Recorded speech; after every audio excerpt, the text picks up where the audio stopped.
শ্ৰীমন্ত শংকৰদেৱ সংঘৰ ফৰকাটিং আঞ্চলিক শাখাৰ উদ্যোগত পূৰ্বজ্যোতি প্ৰাথমিক শাখাৰ আতিথ্য আৰু ব্যৱস্থাপনাত 567 সংখ্যক গুৰুজনাৰ আৱিৰ্ভাৱ মহোৎসৱ লাগি আমাৰ তিনিদিনীয়া বৰ্ণাঢ্য কাৰ্যসূচীৰে 1 নং ফাটুৱাল গাঁৱৰ বৰনামঘৰত অনুষ্ঠিত হয়।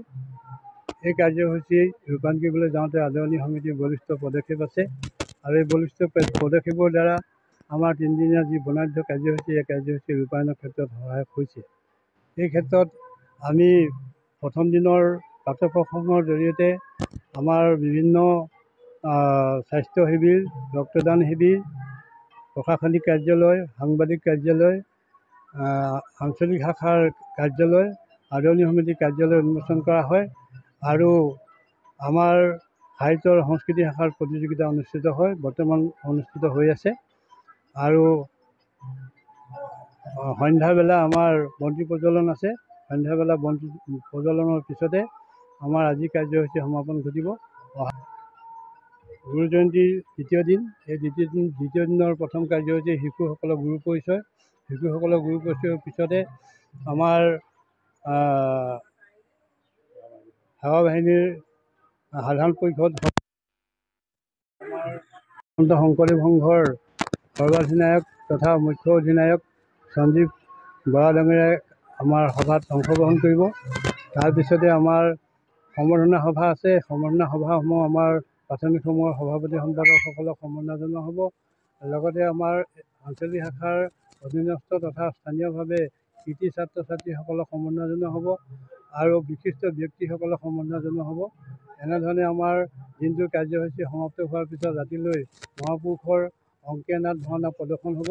অংকীয়া নাট ভাগ আমাৰ আঞ্চলিক শাখা সংস্কৃতি শাখাৰ দ্বাৰা পৰিচালনা কৰিব। গতিকে অংকীয়া নাট ভাওনাত সকলোৰে সহযোগিতা আৰু উপস্থিতি আমি কামনা কৰিছোঁ। তৃতীয় দিৱসত আমাৰ গুৰুজন বিভাগৰ প্ৰথমতে আমাৰ ধৰ্মধ্বজা উত্তোলন কৰিব আমাৰ আঞ্চলিক শাখাৰ সভাপতি শ্ৰদ্ধাৰ শ্ৰীযুত প্ৰতাপ চাংমাই বাবজনাই। তাৰপিছতে আমাৰ ভাগৱত সাংস্কৃতিক শোভাযাত্ৰা হ'ব। এই শোভাযাত্ৰাত প্ৰাথমিকসমূহৰ বিভিন্ন ধৰণৰ গুৰুজনাৰ কৃষ্টি প্ৰদৰ্শন হ'ব, বাৰেৰহণীয়া কৃষ্টি প্ৰদৰ্শন হ'ব। প্ৰাথমিক শাখাৰ পূৰ্ণ সহযোগিতাত আমাৰ সাংস্কৃতিক শোভাযাত্ৰা ভাগ সম্পন্ন হ'ব বুলি আমি আশা ৰাখিছোঁ আৰু সকলোৰে সহযোগিতা আমি কামনা কৰিছোঁ। ইয়াৰ পিছতে আমাৰ ধৰ্ম আলোচনী সভা অনুষ্ঠিত হ'ব। ধৰ্ম আলোচনী সভাত আমাৰ অসম ভিত্তিত ভাগৱত ব্যাখ্যা কৰা দীপক ব্ৰহ্ম বাবজনাই অংশগ্ৰহণ কৰিব। দীপক ব্ৰহ্ম বাবজনাৰ এই ভাগৱত ব্যাখ্যাক শ্ৰৱণ কৰিবৰ কাৰণে আমি সকলো বাবাইক আমন্ত্ৰণ জনাইছোঁ, আহিবৰ কাৰণে অনুৰোধ জনাইছোঁ। সবাৰ চৰণত আমি সেৱা নিবেদন কৰি সভাত উপস্থিত থাকিবৰ কাৰণে পুনৰবাৰ অনুৰোধ জনাইছোঁ। গতিকে এনেধৰণে আমাৰ ধৰ্ম আলোচনী সভা অনুষ্ঠিত হ'ব আৰু ধৰ্ম আলোচনী সভাভাগ উদ্বোধন কৰিব আমাৰ গোলাঘাট জিলাৰ শ্ৰীমন্ত শংকৰদেৱ সংঘৰ সভাপতি গোলাপ শইকীয়া বাবজনাই। আমি গোলাপ শইকীয়া বাবজনাক শ্ৰদ্ধা নিবেদন। বিশিষ্ট অতিথি হিচাপে আমাৰ জিলা শাখাৰ সম্পাদক অভিযুক্ত নাথ বাবজনা উপস্থিত থাকিব। মূল সংঘৰ যুটীয়া সম্পাদক দেৱাঞ্জন বৰা বাবজনা উপস্থিত থাকিব। গতিকে আমি এই বাপসকলক আমি উপস্থিতিৰ কাৰণে আমি নিজকে ধন্য মানিছোঁ আৰু শ্ৰীমন্ত শংকৰদেৱ সংঘৰ আমাৰ আঞ্চলিক শাখাৰ উজ্জ্বল ভৱিষ্যত আমি নিজেই কামনা কৰিছোঁ। ইয়াৰ পিছতে ৰাতিলৈ এভাগ মহাপুৰুষীয়া নাট ভাওনা প্ৰদৰ্শন হ'ব, অসমীয়া নাট ভাওনা। এই ভাওনা ভাগ ভাৰত মহাসামৰ বুলি নাটখনৰ নাম ঘোষণা কৰা আছে। গতিকে এই নাটভাগ পূৰ্বজ্যোতি প্ৰাথমিক শাখাৰে কৰ্মীসকলৰ দ্বাৰা পৰিৱেশন হ'ব। গতিকে আমি সকলোৰে উপস্থিতি কামনা কৰি আমি সমস্ত জনলৈকে সেৱা নিবেদন কৰি আজি আমাৰ এই গুৰুজয়ন্তীৰ 3 দিনৰ যি কাৰ্যসূচী, সেই কাৰ্যসূচী আপোনালোকৰ আগত অৱগত কৰিছোঁ আৰু সমূহ কাৰ্যসূচীত আমি সকলোৰে উপস্থিতি আৰু সহায় সহযোগিতা কামনা কৰিছোঁ।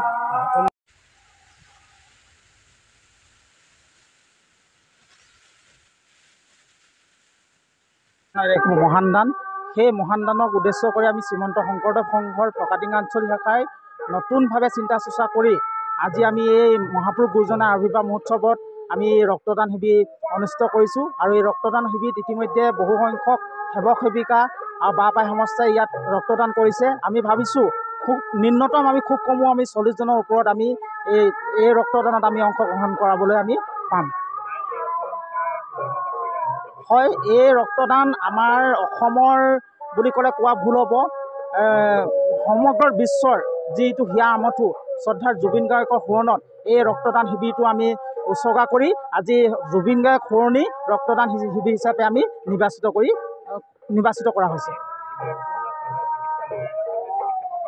হয়, এই বিষয়টোত আমি এটা কথা খুব সৌগৌৰৱে কৰিব লাগিব যে আমাৰ শ্ৰীমন্ত শংকৰদেৱ সংঘৰ ফৰকাটিং আঞ্চলিক শাখাৰ প্ৰাক্তন অধিনায়ক তথা ৰক্তদাতা মঞ্চজ্যোতি শইকীয়াৰ নেতৃত্বত আমাৰ গোলাঘাট কুশলকৰ যি ৰক্তদান কোষ আছে, ৰক্তদান বেংক আছে, বেংকৰ যোগেদি আজি এই আমাৰ ৰক্তদান কাৰ্যসূচীটো বৰ্তমান চলি আছে।